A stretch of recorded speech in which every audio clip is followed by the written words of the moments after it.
नमस्कार दोस्तों, कैसे हैं आप सभी लोग। तो मैं आ गया हूं एक नया लेटेस्ट अपडेट और एक नई वीडियो लेकर आप सबके बीच।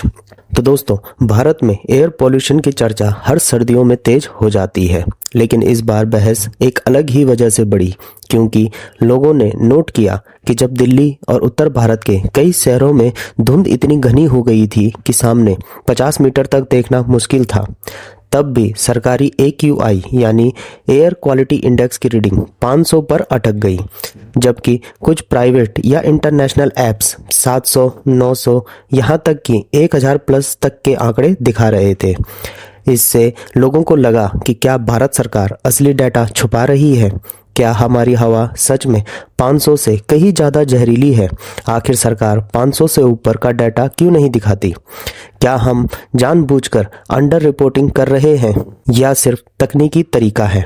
इसी सवाल पर यह पूरा वीडियो आधारित है और यह छात्रों के लिए इसीलिए बेहद इम्पोर्टेंट है, क्योंकि यह विषय पर्यावरण, विज्ञान, नीति निर्माण, सरकार के मानक, डेटा ट्रांसपेरेंसी और अंतर्राष्ट्रीय तुलना जैसे कई एग्जाम्स रिलेवेंट एंगल्स को कवर करता है। इसीलिए आज हम समझेंगे कि भारत का AQI 500 पर क्यों रुक जाता है, असल में हवा कितनी खराब हो सकती है, भारत और इंटरनेशनल सिस्टम में क्या फर्क है और यह विवाद क्यों इतना बड़ा मुद्दा बन गया है। सबसे पहले समझते हैं कि AQI होता क्या है।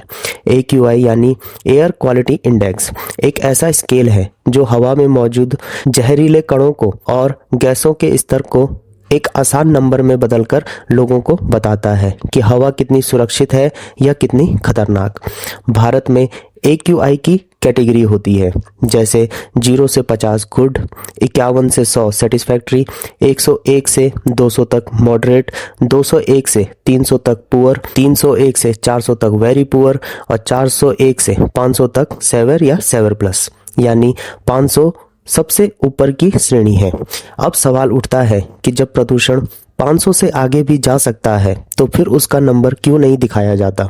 इसका जवाब CPCB यानी सेंट्रल पॉल्यूशन कंट्रोल बोर्ड के नियमों में छिपा है। भारत का AQI सिस्टम 2014 में बनाया गया था और उस समय वैज्ञानिकों ने यह सोचा कि अगर हवा 500 से ऊपर चली जाती है तो वह इंसानों के लिए किसी भी हालत में सुरक्षित नहीं होती, यानी वह एक इमरजेंसी स्तर है।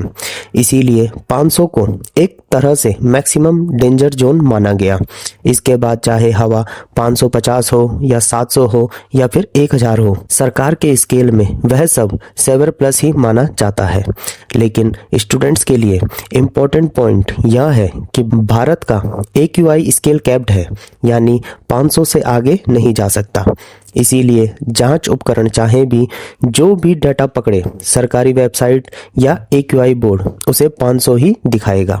अब आते हैं उस विवाद पर जिसमें लोग कहते हैं कि दिल्ली का असली AQI 1500 था, लेकिन सरकार ने 500 दिखाया।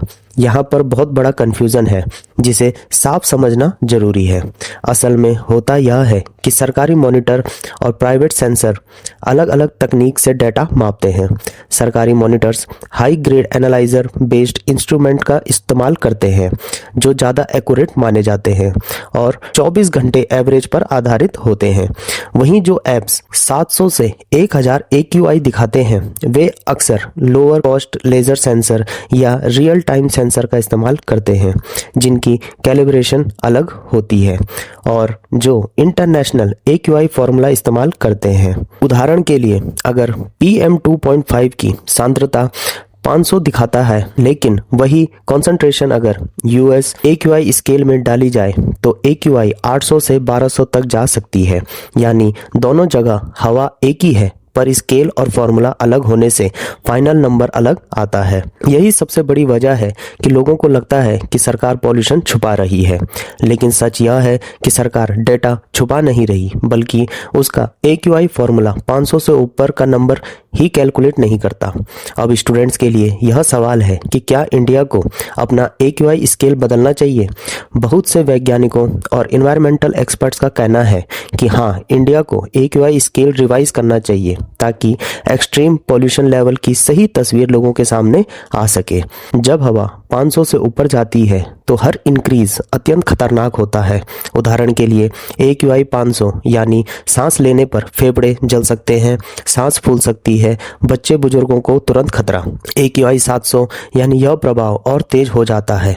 AQI 1000 यानी इमरजेंसी लेवल, जहां चंद घंटों में भी स्वास्थ्य नुकसान बढ़ सकता है। लेकिन क्योंकि अगर सरकार 500 से आगे नहीं दिखाती, इसीलिए जनता को एक्यूरेट सेवरिटी का अंदाजा नहीं लग पाता। कुछ विशेषज्ञ कहते हैं कि अगर 500 से ऊपर डेटा दिखाई दे तो जनता, स्कूल, ऑफिस, सरकार सब अधिक गंभीरता से प्रिकॉशन ले। अब एक बड़ा मुद्दा यह भी है कि भारत के AQI मॉनिटर्स भी सीमित हैं और सभी जगह हाई एंड इंस्ट्रूमेंट्स नहीं लगे हुए हैं।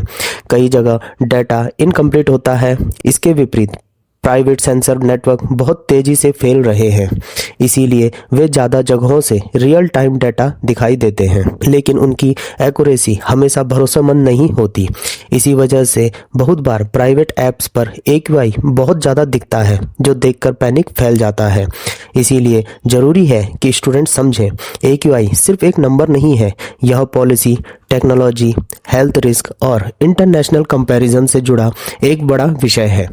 अब एक महत्वपूर्ण सवाल, क्या सरकार को 500 कैप हटाना चाहिए? कई देशों में AQI ओपन एंडेड स्केल होता है, यानी ज़्यादा पॉल्यूशन हो उतना बड़ा नंबर दिखता है। ऐसा करने के फायदे यह है कि जनता को एग्जैक्ट सेवरिटी का पता चलती है, हेल्थ एडवाइजरीज बेहतर दी जा सकती हैं और long term pollution control strategies अधिक वैज्ञानिक तरीके से बनाई जा सकती हैं। लेकिन कुछ एक्सपर्ट्स कहते हैं कि बहुत बड़े AQI नंबर पैनिक पैदा कर सकते हैं और लोग गलत कदम उठा सकते हैं। इसीलिए कुछ देशों में AQI को कैप करके ही रखा है। लेकिन स्टूडेंट्स के लिए जानना जरूरी है कि दुनिया के सबसे प्रदूषित राजधानी दिल्ली के लिए कैप्ड स्केल कभी-कभी वास्तविक स्थिति को छुपा देता है। इसीलिए बहुत से इन्वायरमेंटल ग्रुप्स सरकार से मांग कर रहे हैं कि AQI को अपडेट किया जाए ताकि डेटा पारदर्शी, आधुनिक और ग्लोबल स्टैंडर्ड्स के अनुसार हो। अब चलते हैं हेल्थ इम्पैक्ट की तरफ, जो स्टूडेंट्स के लिए हमेशा एग्जाम में पूछे जा सकते हैं। AQI 300 से 400 यानी खतरा बढ़ जाना, बच्चों के फेफड़ों का विकास रुकना जैसी समस्याएं शुरू हो जाती हैं। लेकिन AQI 600 से 1000 यानी पूरी तरह इमरजेंसी, जहां केवल मास्क से भी बचाव नहीं होता और हवा को सीधा डेंजरस माना जाता है। ऐसे एक्सट्रीम लेवल में स्कूल बंद किए जाने चाहिए, कंस्ट्रक्शन रोकना चाहिए, ट्रैफिक सीमित करना चाहिए। लेकिन क्योंकि AQI कैप्ड है, कई बार अथॉरिटीज़ को भी अंदाज़ा नहीं होता है कि हवा असली में कितनी टॉक्सिक हो चुकी है।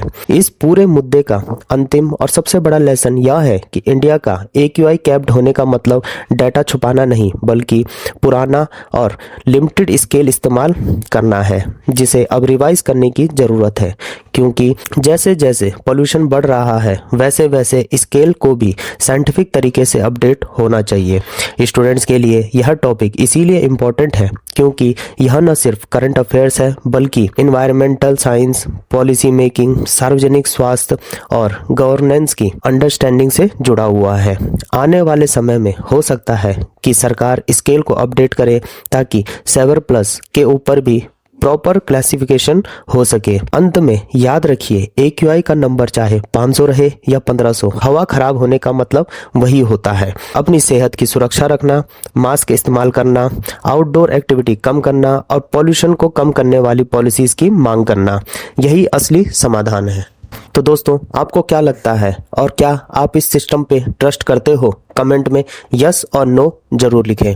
तो दोस्तों, आज के लिए इतना ही। मिलता हूं दोबारा एक नए लेटेस्ट अपडेट और एक नई वीडियो के साथ। तब तक जुड़े रहिए। धन्यवाद। जय हिंद, जय भारत।